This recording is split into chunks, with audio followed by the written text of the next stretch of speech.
सर्वांना प्रभू येशू ख्रिस्ताच्या नावात प्रेमी सलाम.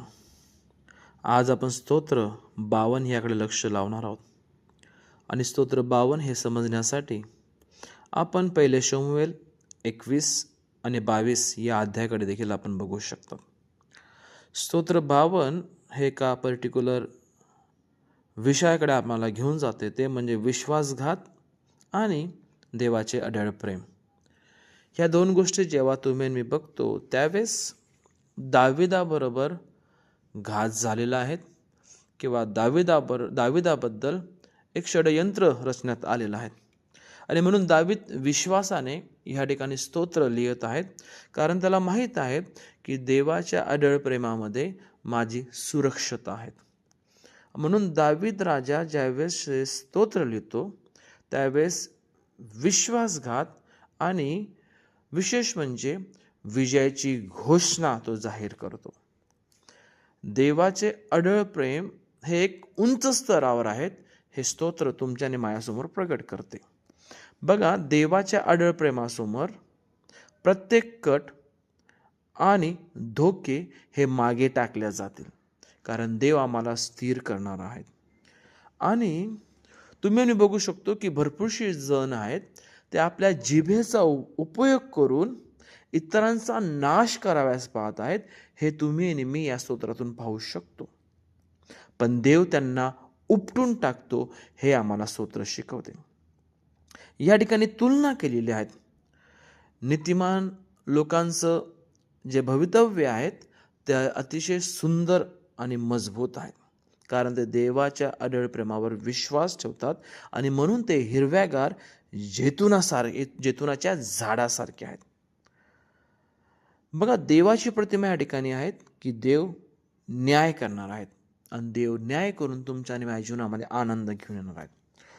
जर आपण वचन 1 ते 4 बघितले त्यात आम्हाला पाहायला भेटते. वचन स्तोत्रसंहिता 52 आणि वचन 1 ते 4. हे बलवान पुरुषा, दुष्कर्माची आड्याता का मिरवतोस? देवाचे वात्सल्य अखंड आहेत. अरे कपट करणाऱ्या, तुझी जीभ तीक्ष्ण वस्त्र्यासारखी अनर्थाची योजना करते. तुला बऱ्यापेक्षा वाईटाची, सत्य बोलण्यापेक्षा असत्याची आवड आहे. अगे कपटे जिबे, तुला सर्व विध्वंसकारक शब्द आवडतात. या ठिकाणी स्वरूप दिलेले आहेत, वाईटाचे स्वरूप. एका दुष्टाचे दुष्टपण या ठिकाणी तुम्हाला मला पाहायला भेटते. कपटी शब्दाचा या ठिकाणी निषेध या स्तोत्र 52 मध्ये आम्ही पाहतो.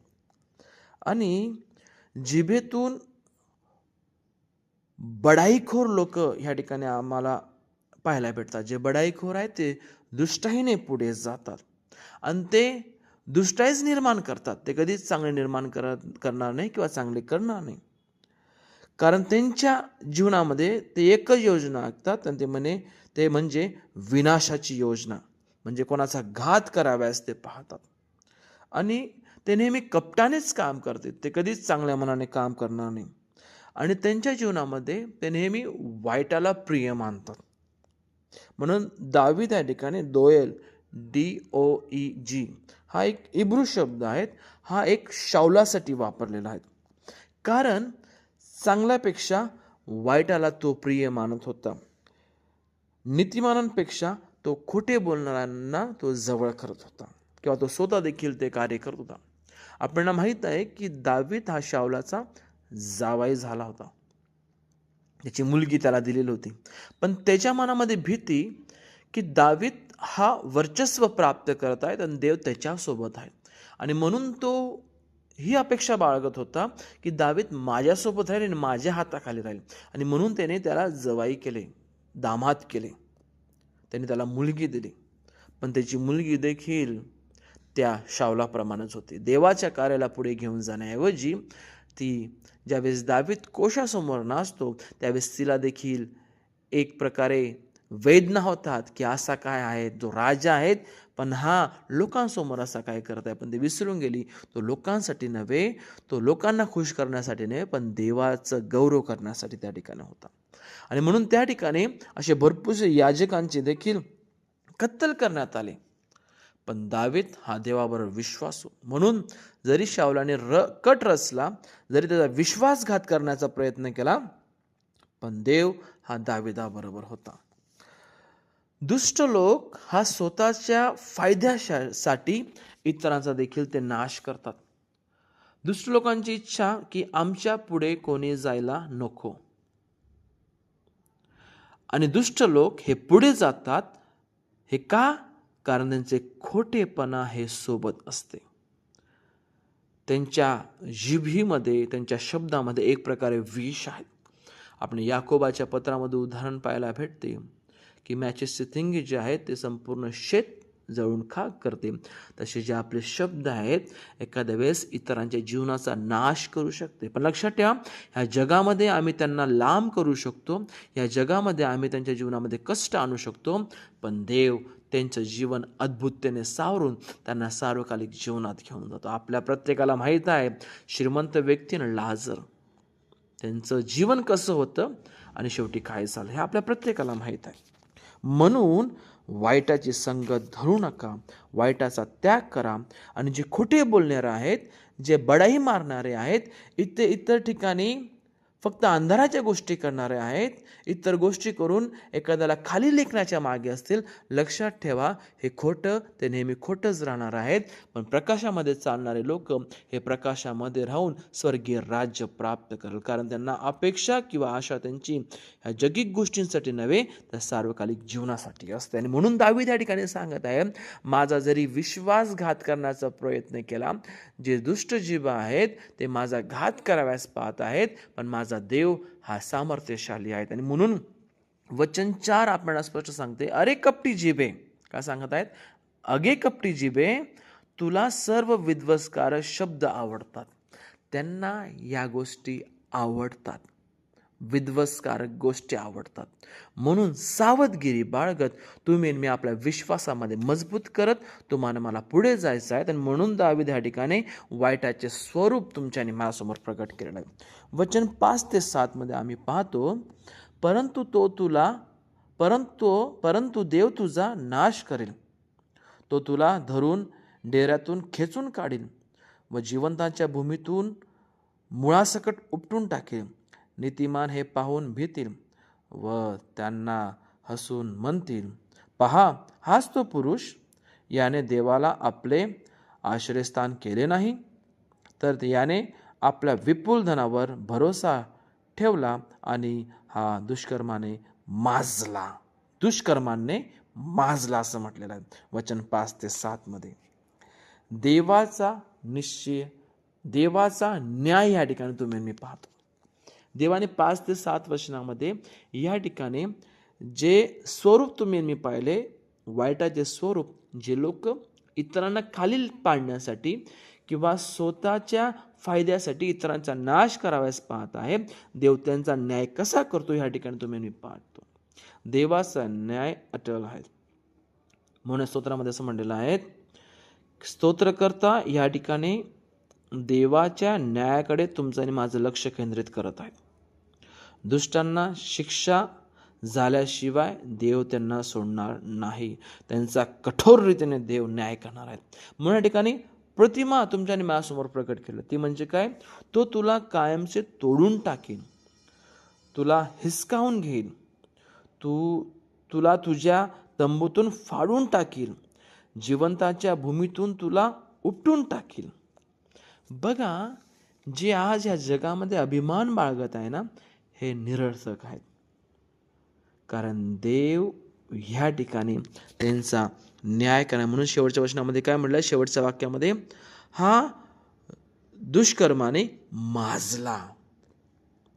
जे वर चढण्याच्या मागे लागतात, ज्यांना असं वाटते की आम्ही सर्व काही प्राप्त करू शकतो, पण लक्षात ठेवा की जर तुम्ही आणि मी खऱ्या मार्गाने जातो आणि देवाचा गौरव करतो, त्यावेळेस देव तुमच्या आणि माझ्या बाजूने उभा राहतो. आणि देव म्हणून जे दुष्ट आहेत, जे कपटाने व दुष्टपणाने सर्व गोष्टी प्राप्त करण्याच्या मागे लागतात, स्वतःच्या फायद्यासाठी इतरांचा नाश कराव्यास मागला, एकाच वेळेस त्यांना भरपूरशा गोष्टी प्राप्त होतील.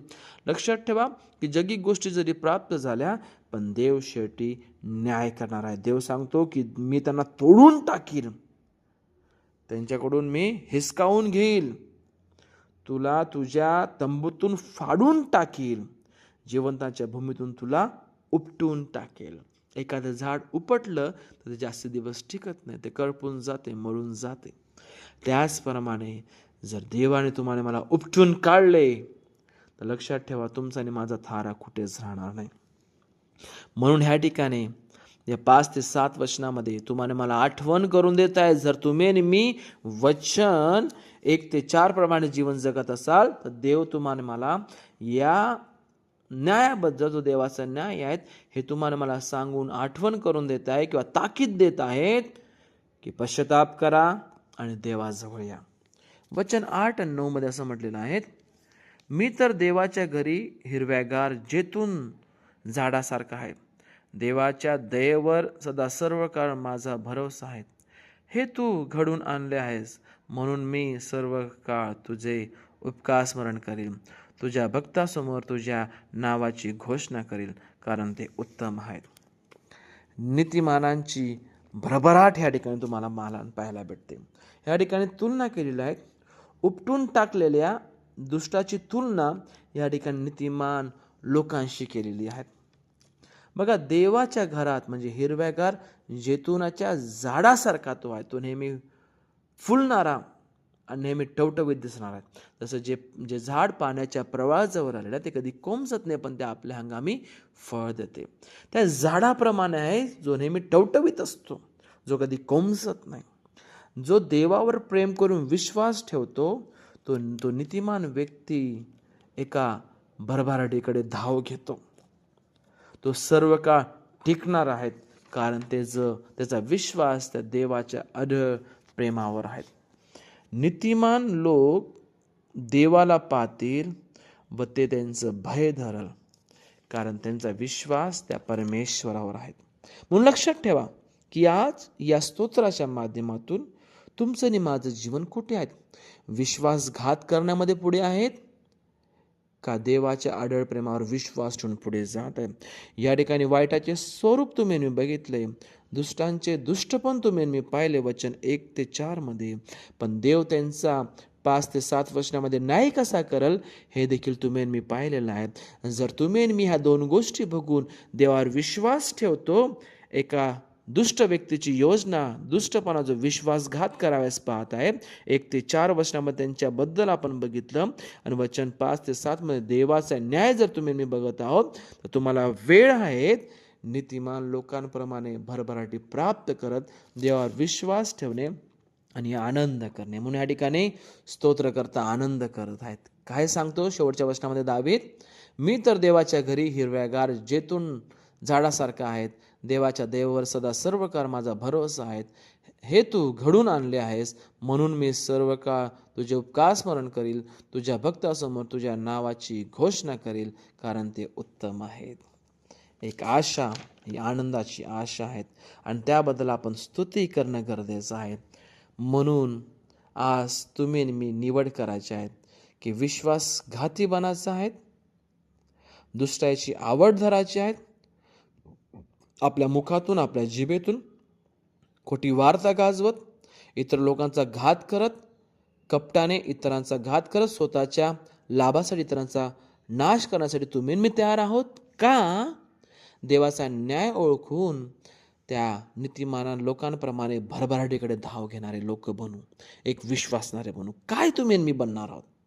काय तुम्ही मी निवड करणार? या ठिकाणी तुलना केलेली आहेत विश्वासघाती व्यक्तीची आणि एका नीतिमान व्यक्तीची, की जो विश्वासघाती आहे त्याचा नाश आहेत, पण नीतिमान व्यक्ती ते अढळ प्रेमावर विश्वास ठेवून ते स्वर्गीय राज्य प्राप्त करेल, एक आनंदी जीवन प्राप्त करेल. तर चला तुम्ही मी विश्वास ठेवू आणि देवाच्या अढळ प्रेमामध्ये वाढू.